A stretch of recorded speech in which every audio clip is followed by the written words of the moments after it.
Stavani isolated with Lovren, goes for it! Oh, what a screamer!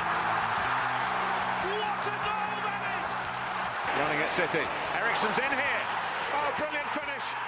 Spurs lead again. Well, in this cold weather, it's another edition of the FPL podcast, and today, as ever, three sensational guests to keep me company in the form of Aaron, Yusuf and Marwan.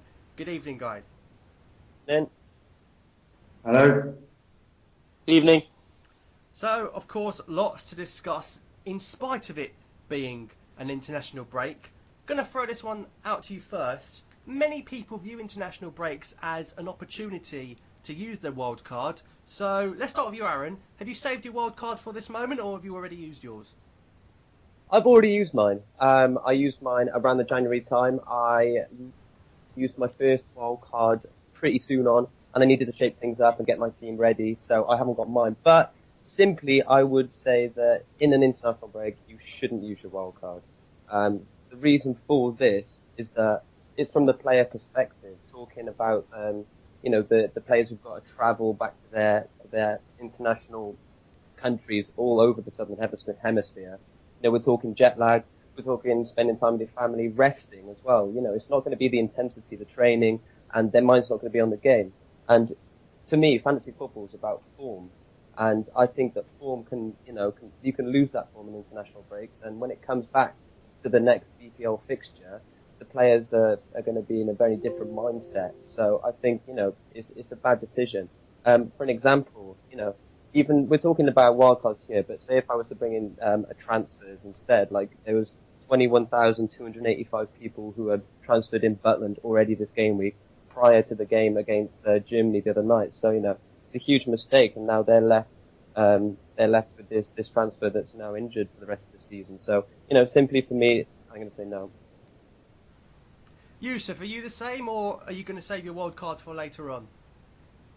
Well, I've saved mine. I've still got all three of mine, and I'm gonna keep them till a player is gonna play either in a double game week or, of course, I think you should save it because, like well said, the guy earlier, players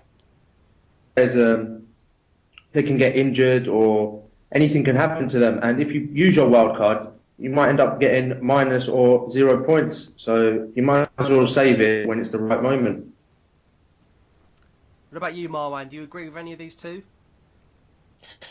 I can see both points, to be honest. I've still got my wild card. I came very close to using it because I got frustrated with the players. But then when I looked at my potential team, and that's what I advise people to do. If you want to use your wild card during the international break, fine. Look at what changes you're going to make. Is it actually going to be worth it? Are you really using a lot of... You need to be getting 30 to 40 point hit to use the wildcard to make it useful. Now, I completely agree with Aaron about post-internationals. Some players will be rested because they're travelling long distances, depending on when they're playing. Some players might still need to be... might pick a niggle or two. Personally, I would say wait until game week 33 if you want to use your wildcard. It's really important to mention again that you can't use your wildcard with another chip because it's counted as a chip. What people need to realize is they can't use the wildcard and the bench boost as a triple captain. I'm pretty sure most people do know that, but just worth mentioning again. If you're going to use your wildcard, use it before the double game week so you can use another chip. To the people, I'm going to stay with you here, Marwan. To the people who've still got their wild card, is there any sort of particular players from any teams that you'd sort of look to bring in, or would you just go for the main hitters, your Mahrez's, your Vardis, etc.? So, I mean, it's a big dilemma. I think I've done 20 versions after the first 50 that I already ripped up. The thing is, you have players that are not playing a double game week that are in hot form and after the title. That's Kane, people like Kane, Vardy, Mahrez, even Ali. And there are other players that are in form, like Alderweireld. I know he just picked up an injury. But double game week is where you're going to pick up the most points. Now, it's really important to go for players that you know are going to play and players that get you the points. I'm mentioning this because, for example, stacking your team up with Newcastle defenders or defenders that are not going to get any points you might as well keep a Leicester defender who have been really tight. Like Simpson is a steal at 4.2 with their clean sheets, or Fuchs at 4.9. It's about a balance, right? So if you really want to keep Kane, then you need to have a cheap defender to offset that, or a cheap midfielder. There are midfielders like everybody probably wants Payet, for example, from West Ham. But look at Antonio, look at Lanzini. There are other options. Everton, probably a lot of people want Barkley. But what about Lennon? He's doing something. So he's on form. He's been involved in a lot of assists, even got a goal.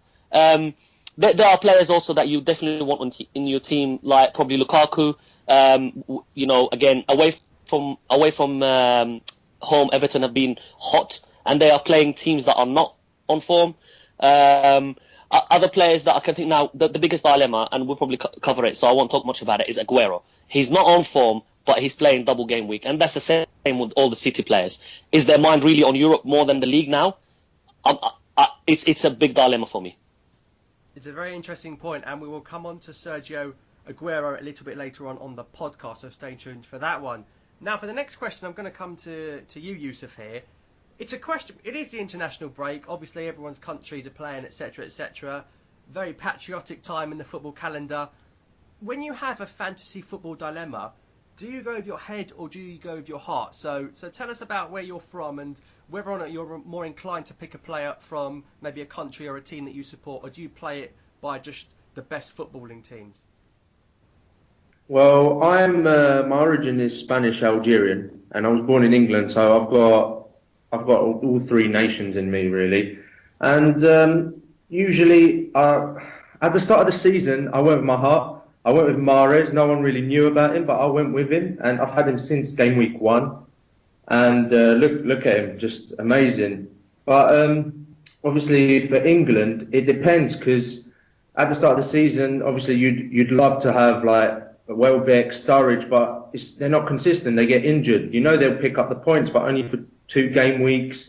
And so usually you got to go with your mind more than with your heart. You need to see who's on form, who will get you the points, rather than I'm going to go for this player because he's my favourite player.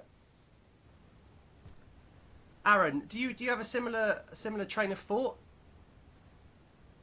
Yeah, I do really. So, going back to 2013, 2014, where, we had the prolific striker threesome of Sturridge, Sterling and Suarez. And, I mean, personally, someone in my mini league, one of my good friends went with Suarez. I should have gone with Suarez, but I was reluctant. I stuck with Sterling and Sturridge. And even though they might have not got as many points, it was sweeter because I was like, well, I've got the English contingent, you're opting out. So that felt nice, but I'm 50-50.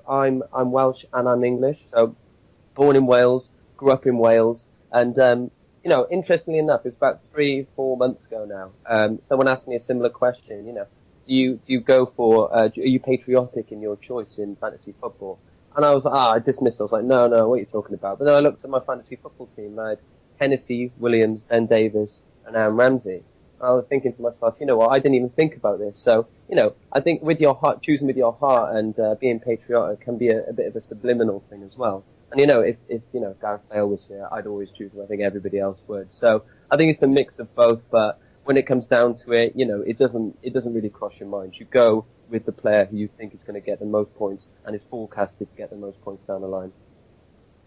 Marwan, do you ever have any particular bias towards any type of players, or do you just pick purely based on footballing ability? I definitely do not go with nationality or team. In fact, I sometimes stay away from Liverpool players. I'm a Liverpool fan, only because I think I jinx them sometimes. But also sometimes they're just so unpredictable. Obviously, in the season that Aaron just mentioned, I had Suarez and Sturridge up front. Now, I'm Palestinian and I'm British. Not many Palestinian players, so we'll skip that one. That's easy for me. But with regards to British players, would I pick them over foreign players? Not really. I can see why there's a dilemma sometimes, maybe over the Christmas period, just because the British players are used to playing a lot over the Christmas period, whereas the foreign players are not used to it, especially the new ones that come in and might struggle. But apart from that, I really do not consider club loyalties or nationality when I pick a player. I go purely by form. So Aaron, if I said to you, you can either have Vincent Kompany or Ashley Williams, who would you take? I'd go for Ash Williams all day long. Solid defender. Does he get injured? No, he plays every single game of every single season. Always Ashley Williams for me.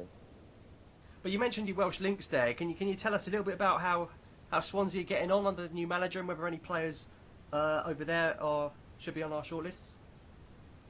Swansea, tough one, really tough one. You know, they're looking quite solid at the back. Right?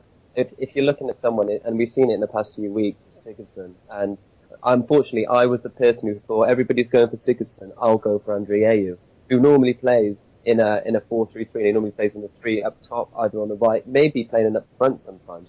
But as we all saw, he got injured, so it's all back on either Sigurdsson or Gomes, who's coming back into the limelight. But other than that, there's not much going there. They've got quite tough fixtures coming up now. Yusuf, you mentioned about picking Mahrez in the first game week. Did you ever feel any pressure from your mates or anything that, what are you doing? Who is this guy? Or were you always that confident that he would be on, 16 goals and 11 assists now? Well, I wouldn't say I was confident at the start, but obviously, if you look at last season, he was key for them to stay up. He scored a few goals and assisted as well. And I thought, you know what? Why not? Why not go for him? Like, take a risk. I thought at the start of the season that I would probably bench him and stuff, but you know what? It's actually paid off. And look at him. He's got double figures in both goals and assists. And what my mate said to me, they just said, "Oh wow, you've gone for an Algerian. What a surprise! Have you gone for Bentaleb as well?" But I didn't, because as you can see, Bentaleb's not a player that will pick up points, is it? So it always depends on a player that will pick up points as well. You mentioned your Spanish links as well, Yusuf. What do you make of Diego Costa in the past couple of months? Well, at the start of the season, like under Mourinho, he didn't pick up. I had him at the start as well, and he wasn't getting the points really. He was scoring in odd games, but all of a sudden he's been scoring now. He's getting a few points. And I think he'll carry on till the end of the season. Now we're going to come on to a very hot talking point. I'm going to come to Marwan with it, so get ready, because people will be commenting, but whatever you say, is Sergio Aguero still the real deal? Oh, that's the $1 million question. I really don't know. I've been really frustrated with Kun lately. Last 2 game weeks I captained him and he's done nothing, whereas Kane has been absolutely firing in goals, and it cost me. The problem that you have is, if you look at his fixtures, they're actually quite tasty, I would say. Obviously, him having a double game week. Bournemouth away. Bournemouth are pretty much safe, so again. And then you've got, I think, West Brom at home. You've got Stoke at home just after the double game week. The double game week fixtures, I think they're both away, so they're not that straightforward. And if I'm not wrong, I think one of them is Chelsea. So it's one of those. Like, I love Aguero, and when he's hot, he is extremely hot. I'm hoping that the side post the international friendlies will see the old Aguero. My only concern with City is, have they given up with Pellegrini on the league and now concentrating on Europe? And will Aguero be rested? This is a big question, because they could just rest Aguero and play him against Paris Saint-Germain, when they have the European games. And then if you put him in the double game week and he doesn't play, that is a lot of money wasted. And it's a big dilemma. I personally have looked at teams with him and without him, and I'm leaving it as a last-minute decision. And I honestly can't tell you which way I'll go now, just because I don't know. I've looked at teams with him, without him, with Kane, without Kane, even Sturridge, just to mix it up and see. And if you don't have Aguero, you free up a lot of money. But can I go in a double game week without Aguero? I really don't know. Aaron, considering Aguero's price tag and his form, is it time to say goodbye to him? I agree with Marwan on the fact that, he could get rested because Pellegrini's going to really want to win the Champions League at his last season, which is looking pretty far-fetched at the moment, but he'll give it his best shot considering the title might be gone at this stage, well, probably is gone. But, you know what? The thing with Aguero, it's worth mentioning the fixture list that Man City have got, but, it doesn't matter really with Aguero. He can score anytime from anywhere, and I know that he's dropped and in form recently, as have Man City, but Pellegrini will not want to end his Man City career with, bad run of forms, fixture list, going to pot and them not winning. And I think that you have to, at this point, keep him. Otherwise, imagine in a few game weeks' time, once people have dropped off and the Aguero is not in many teams and he scores a hat-trick and a brace and people are kicking themselves. The thing with Aguero, he's one of the only players, I think, in the past few years where you just need to have him in his team because he could just take off one game week like he did in game week 8 against Newcastle and scored 5 goals. And, a lot of people did triple captain on that day. And imagine triple captaining during the double game week when he does something very similar. And, it's a real dilemma. And like Marwan said, a lot of people are going to leave it to the last second in their wild card. And it does free up a lot of money. And it gives you the chance to get really, really big midfielders back in, like, say, Ozil or Sanchez if you haven't got them. And, David Silva or Kevin De Bruyne, who's just come back into the picture, might be a hefty fee, but he got a lot of points. So it's just that, it's a question of whether you think you should or not. But in my opinion, I think you should definitely keep him. Otherwise, you'll ruin your chances. Yusuf, is Aguero still the best player on the game? For me, well, he's the most expensive player. The best player, I agree with Marouane a lot. When he's on form, he's the best striker in the Premier League. But recently, I don't know what's going on. He's just been off form. You can't see him in games. He's not scoring. Example, against Norwich, I captained him thinking that he'll score loads, and he ended up with just 2 points. And I don't know. I'm starting to regret it now. I haven't got Kane in my team, and there's a lot of people in my league that's been catching up because they've got him. They've been captaining him, and will he start picking up points?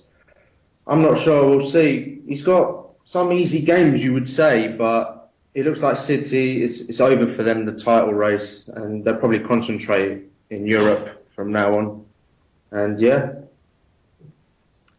Going to stay with you here, Yusuf, as we turn to the questions that have come in from Twitter. So no pressure. Mo Haziri would like to know, who are the best goalkeepers to go with from now until the end of the season? Best goalkeepers? I would stick with Schmeichel and Lloris, if I'm honest. They're top of the Premier League at the moment, their clubs, and recently they've hardly been conceding, especially Schmeichel. It's been 1-0 wins for Leicester, and I'll definitely go with Schmeichel.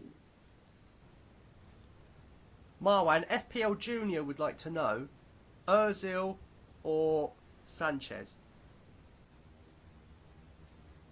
Can I do both? I think both players are really good from FPL points of view, because you have Ozil, who is just an assist machine and sometimes gets goals. I know he's the last few games he hasn't returned, but I genuinely believe looking at the fixture list, he will get points. Sanchez has actually been quite quiet until I think the Everton game, or maybe the game before. I know he hit the bar a few times, so I think he's coming back. So I would say this. I say if you have one of them now, stick with the one that you have. If you don't, then definitely get one in, depending on where else you need to save money, because Ozil is slightly cheaper than Sanchez. It's really all about budgeting and making sure that you have as many players from the high-scoring teams that you can for the double game weeks. Let's stay on Arsenal for a little bit, Aaron. I mean, do you still see them as a title contender? with their fixture list, you've got to look at it and say yes, because they're not far away now from Tottenham, and a little bit further away from Leicester, but they're not far away from Tottenham, and with a good string of games and good few wins because they're out of the Champions League, anything could happen. And if Sanchez comes into form, we've seen him in scintillating form the past 2 seasons, and he'll be a hard asset to stop, especially for FPL managers.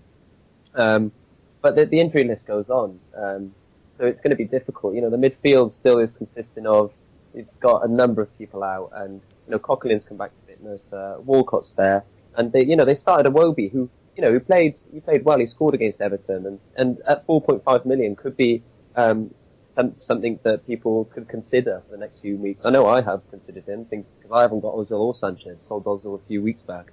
But looking at it from a larger scale, from a bird's eye view, I would say no, because Wenger's team, they just deteriorate after Christmas. We all know it, and it's going to be so hard to catch Tottenham, who's so prolific, and Leicester, who just keep coming out of nowhere. Either at the start of the season they were winning with games, both teams scoring multiple goals, over 5 goals a game, and now they're winning those 1-0 Mourinho-esque games. So I think it's just too far-fetched for them to win a title now. But Yusuf, when you look at Arsenal's games, they've already played Leicester twice, they've already played Tottenham twice. Would someone like Olivier Giroud ever enter your thinking? Giroud, for me, it's a hard one, because in one game he might score 2, and in 3 games later he might not score any. And instead of Giroud, I'd have Welbeck, because he's just come back from injury and he's been picking up points. And I think he's the better striker out of the 2 in that Arsenal squad. Marwan, got a question here on Twitter from Justin Lee, who would like to know, if you were to triple captain someone in game week 34, who would it be and why? That's a good question. I would look at Arsenal players because of their games. If I'm not mistaken, I think they've got 2 home games. So we've just talked Ozil, Sanchez. Personally, I would not risk Giroud or Walcott, only because one of them gets dropped sometimes. And the worst thing to do is to go with a player that might not start. That's just my own opinion. Other players that you could look at, Lukaku can do anything from scoring a hat-trick in every game from now to the end of the season, or just blank. It's really a 50-50 with him, but he is on fire, and the guy gets goals. The way Everton play, he will get goals. Then you've got the before-mentioned Mr. Aguero. Why not? No, I guarantee you, everybody was waiting for the double game week so they can triple captain Sergio Aguero. The only problem we have now, he's put a spanner in the works, is because he's off form. Otherwise, I would say 70% of players who have him would probably triple captain him in a double game week. Aaron, FPL Buzz would like to know, is it a must-have to have Romelu Lukaku in your teams now? You look at the goal he scored against Chelsea, you can score from any position, but with the Everton fixtures piling up as well, is Lukaku a must-have, or does it not really concern you? Dean, for me, must-have, definitely, yeah. He blanks in game week 35, but before that, we've got West Ham away. Sorry, not West Ham away. We've got Man United away first in game week 32, but then game week 33 and game week 34, we've got 2 double game weeks. And I mean, if people are so adamant about, whether we have him or whether we not, it would be worth having him for just those 2 game weeks. In that period, we've got Watford away, Palace away. Watford at home haven't been too good recently. Palace are in the shocking run of their life. And then in game week 34, the double game week, got Southampton at home, and then Liverpool away in the Merseyside derby. And they've also got another double game week in game week 37. So I mean, that's 3 in the space of 5 game weeks. I mean, it's a must-have. Everton get points from, like Marwan was saying, Aaron Lennon, and they also get points here and there from Barkley, who was decent before Christmas, just after, but he's tailed off now. So I think Lukaku is their point machine, and Everton, in my view, are going to climb the ranks in the next few game weeks and could finish a lot higher than they are currently. So yeah, for me, Lukaku definitely. Yusuf, this podcast is flooded with tweets. People are begging for us to talk about defenders specifically. So I'm going to come to you here, Yusuf. Is it just worth sticking with, someone like Robert Huth and Christian Fuchs? You just know Leicester are going to shut up shop. Or are there any other defenders you think we should be keeping an eye on? I think Williams we need to keep an eye on. Just seeing like how passionate he is, he wants to stay in the Premier League, and I think Swansea will stay in the Premier League. Other players, I know Scott Dan, he was like a favourite throughout the whole season, but recently Crystal Palace have been poor, so I wouldn't stick with him. I'll stick with Southampton defenders. I'll still stay with them. They had a good run of clean sheets. Possibly get Font or Van Dijk, because not only can they keep clean sheets, Van Dijk can go up and score as well. So yeah, and obviously Tottenham, I'd get some defenders from there as well. But it's a bit of a shock that Alderweireld now, who's been consistent throughout the whole year, is injured. 75% chance that he'll play. So yeah, those are my choices. Marwan, any other defenders you think we should keep an eye on? I think if you have a wild card, then you should definitely look at getting defenders that are going to be playing a double game week. Now, also, like I said before, you don't want them to go with I agree with Yusuf about Palace. Palace are, and Aaron said, they are on their worst run I've ever seen. So is it worth it stacking with their defenders? I had Dan for a long time this season, and he was getting me goals, a lot of goals, but I've got rid now because of their run. Delaney is actually a cheaper option that could work. Palace have got, I think, Norwich at home. With defenders, it's really difficult to predict what's going to happen, but you always look at the games that you think might get a clean sheet. So if you need a double game week player who's cheap, Delaney, and he chips in with assists and goals, I would look at, this might shock a few people, look at Liverpool players, because their defenders are actually quite cheap. I was surprised.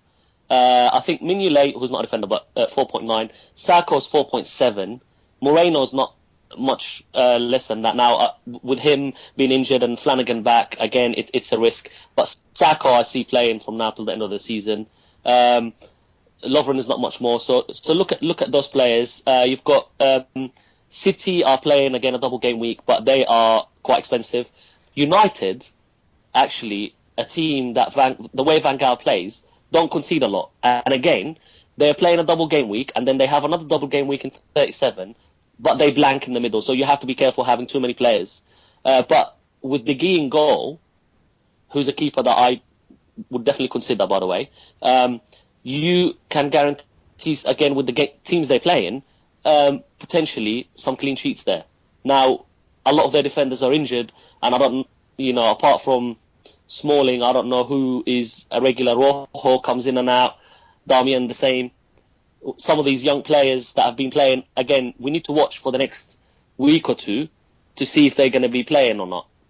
Apart from that, West Ham, Cresswell has been immense. Now, non-double game week players, like we've all been saying, Leicester have become the 1-0 kings.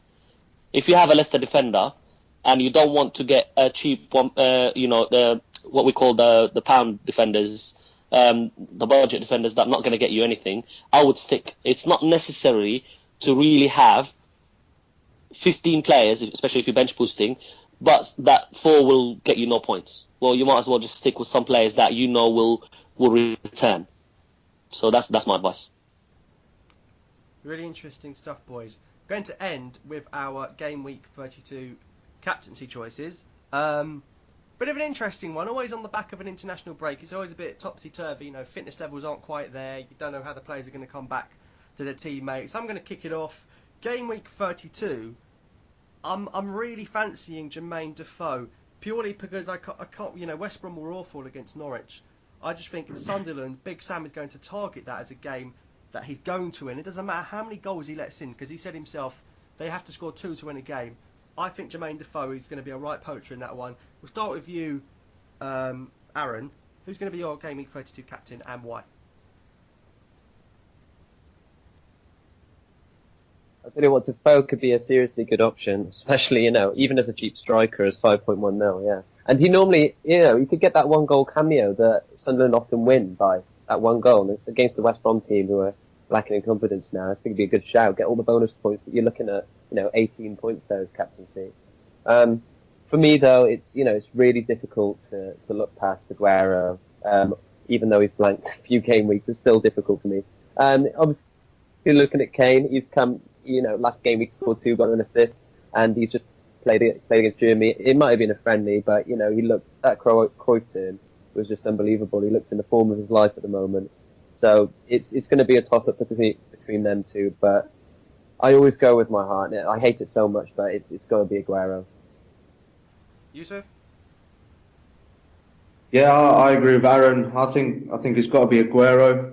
I think it's against Bournemouth. Bournemouth haven't been too bad defensively, but I think that's his game, and I think you should captain him because Kane is away at Liverpool, and I don't know if he'd be able to score past Liverpool because they have been good, as Maran said about they haven't been conceding much. So I'm going to go with Aguero, captain. 2 Agueros then so far. Marwan, are you going to make it 3 in a row?